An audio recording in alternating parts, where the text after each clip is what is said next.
After tonight, you will never fuel up after midnight the same way again. The fluorescent hum sits in your teeth. Bell chime taps once. Cheap coffee fumes from the pot. The glass throws my face back and an empty pump island, a stage with nobody on it. Yet. These are allegedly true stories, told the way we tell them at 3 a.m., when your nerves are the only company. I kept the impossible receipt that printed one word no register should know. I met a customer who refused to be seen, ghosting every camera like a rumor. And for weeks, a pump that didn't exist kept charging cards at the same minute every night as if the station remembered. If you think danger only lives in shadow, you're half right. Let me show you where it starts. A quiet off-ramp, pump 3. Keep your engine running. Won't be long. Promise.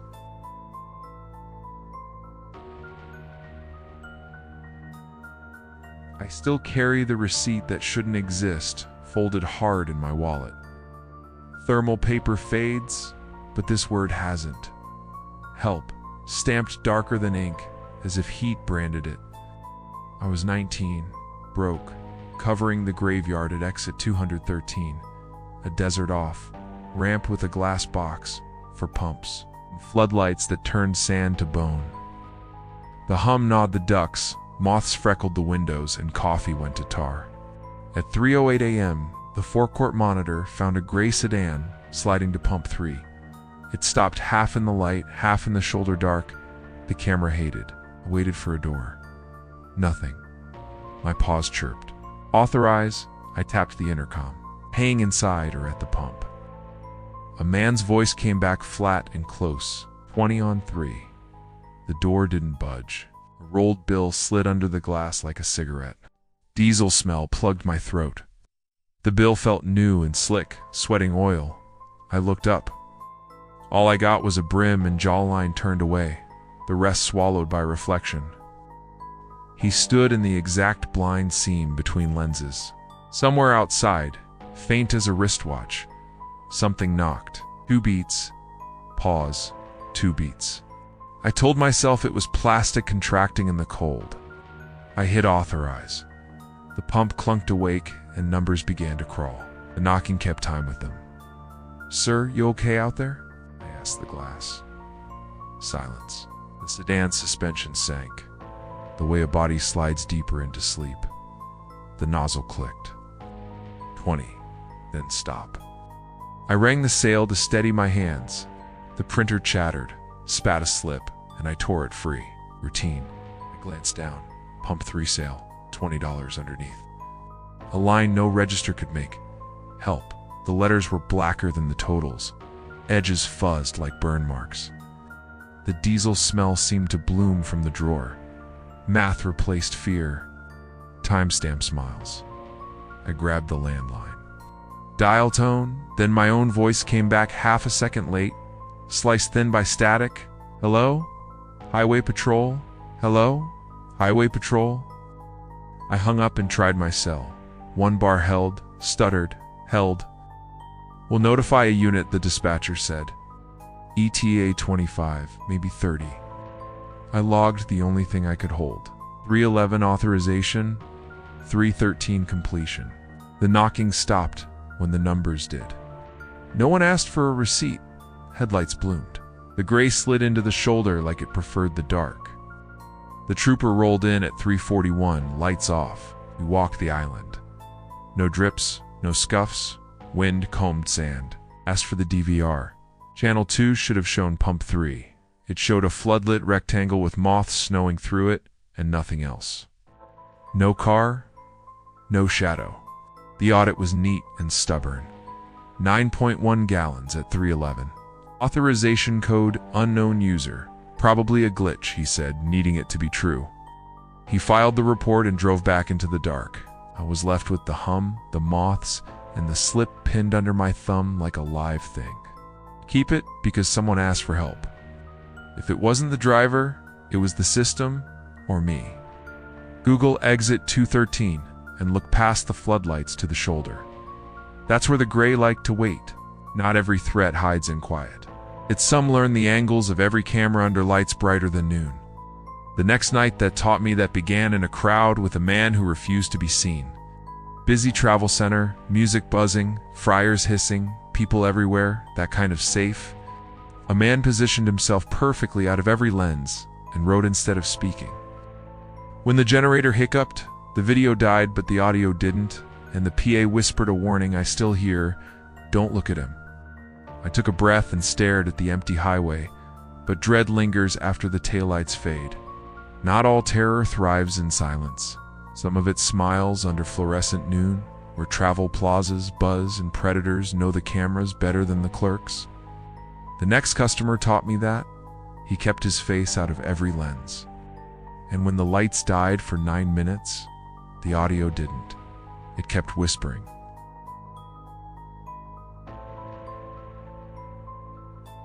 At the travel center, midnight counterfeits noon. Fluorescents buzz, fryers hiss, pop, country chirps, and diesel breath rolls through the yawning doors. I stood alone on the register island, sticky with coffee and sanitizer. A clean, cut guy slipped in, khaki jacket, neat hair, nothing special, until he moved like water around light. He kept to the seams where fish eyes overlap, never giving a lens his face, just a jaw, a shoulder. Stopped beside gum and sunglasses, wrote without looking up, and slid me a receipt. "Don't hit the panic. He's watching." He tapped the counter twice and pointed, not with eyes, only a knuckle, toward the convex mirror on the end cap. In the warped circle, I found him. A second man hovering too long by the island, head down, brim low, studying the blind arcs as if they were maps. The neat guy wrote again, pressing hard enough to dent the paper.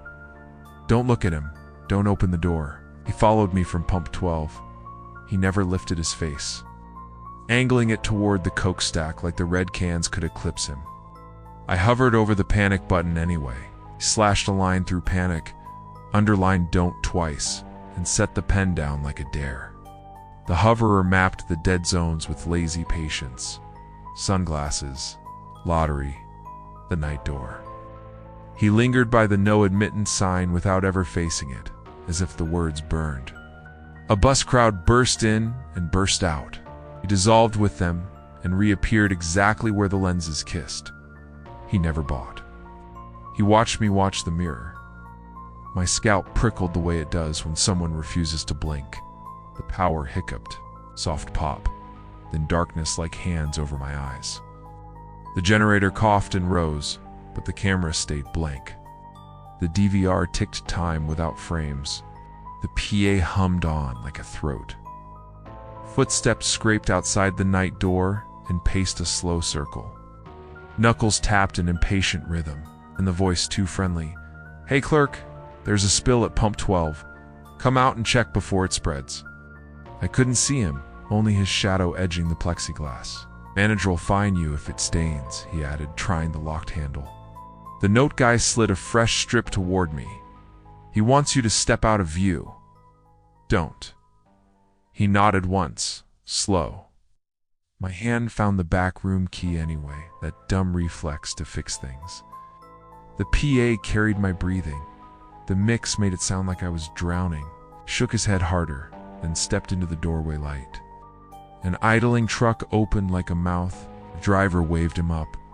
For a heartbeat I thought, good, he's leaving. He glanced at me, mouthed out, and vanished into the cab. The door thunked shut. The light slammed back. The man in the blind seam smiled without teeth and pressed his palm to the glass, printing ridges like ripples. The PA clicked alive on its own. A whisper slipped from the ceiling, thin as radio bleed. "Don't look at him." The man's smile wilted. He backed into the aisle, retreated sideways until the cameras couldn't claim him, and vanished between racks. When morning came, we scrubbed the system. The DVR showed 9 minutes of audio without frames. Footsteps, his voice, my breaths, and the last thing it caught was that whisper.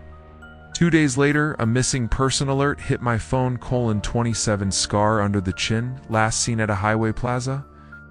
It was the man with the notes. I called the number, gave a statement, watched. Fluorescent noon lies. It makes monsters look manageable until the lights go dead and the receipts keep talking.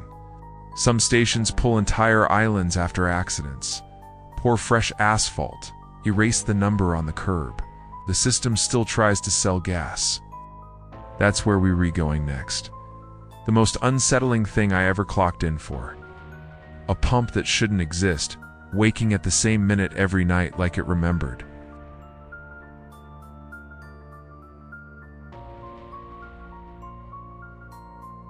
The next thing that haunted me wasn't human.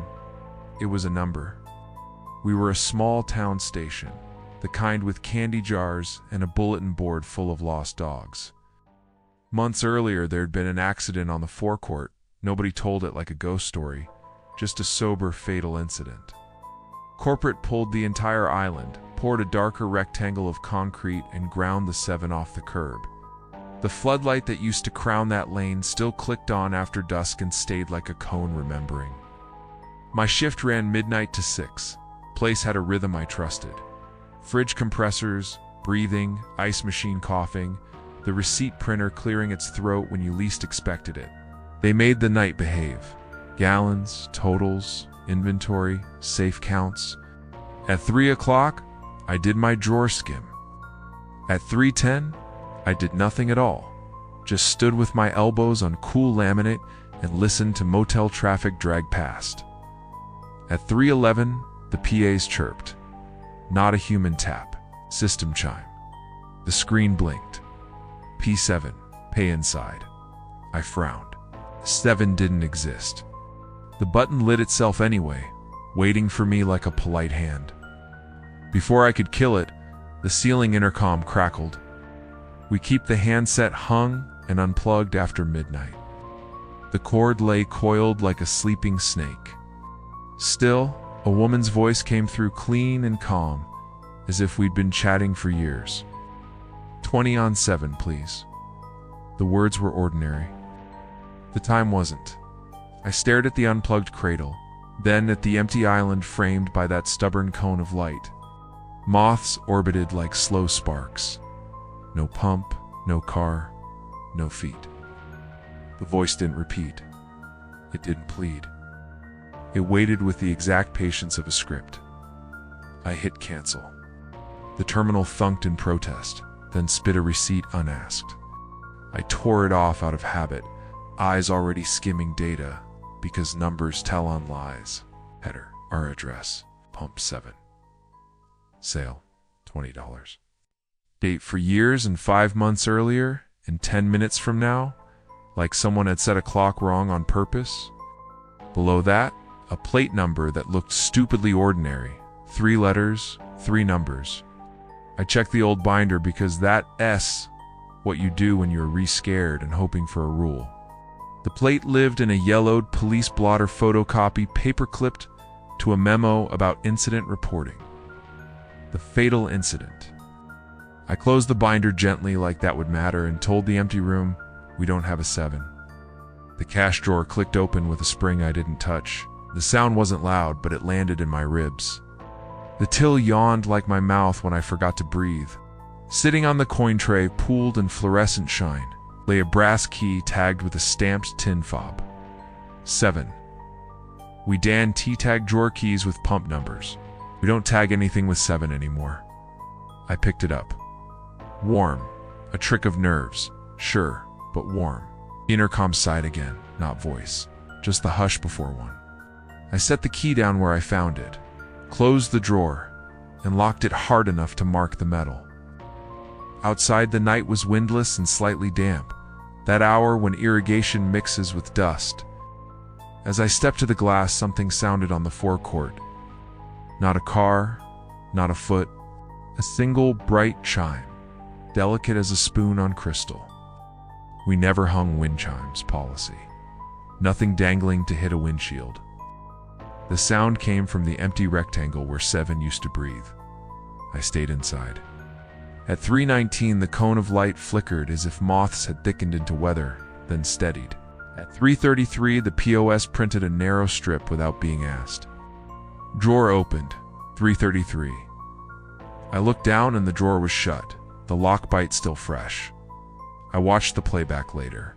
3:33, I'm on camera inside the booth, hands visible, eyes on the glass. The log doesn't care. It writes what it writes. Morning brought coffee, trucks, sun, and disbelief. The manager said glitch without looking at the paper. He unplugged and replugged the network brick, reset the POs, and stuck the brass key in his pocket like a prop. The system doesn't know 7's gone, he said. Sometimes the back end caches old maps it'll clear. It didn't. Night after night, 311, P7, pay inside. The same calm woman, 20 on 7 please. If I answered, she thanked me like I'd done right. If I said we didn't have a 7, she waited exactly 11 seconds and repeated the request verbatim, commas intact. Canceling always printed a slip dated wrong. Authorizing did nothing but change the audit to P7 auth unknown and make the air colder. The drawer log insisted on opening at 3:33, whether it did or not. I left that job 2 months later for a station up the road that still has all its islands. New uniform, new safe code, new cameras. The first week out of habit, I logged into the vendor dashboard to make sure our nightly batches cleared. The network lists every pump by number across locations. At 311, our old store pinged my screen from 40 miles away. P7, AUTH, unknown. It still does. If I'm bored enough to click the detail, the report opens a blank pane, as if privacy laws apply to ghosts. Sometimes, not always, a second later my own speaker crackles with plain, careful courtesy. 20 on 7, please. I don't touch the intercom.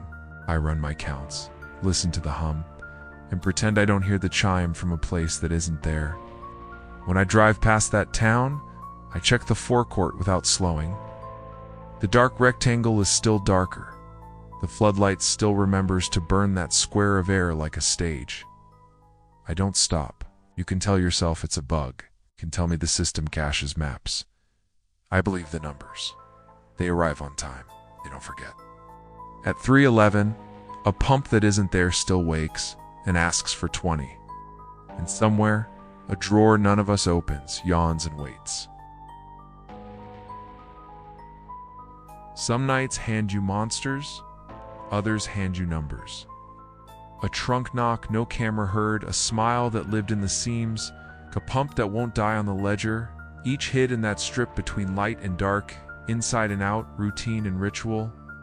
We authorized pumps, counted drawers, answered the intercom, and the world answered with politeness that curdled.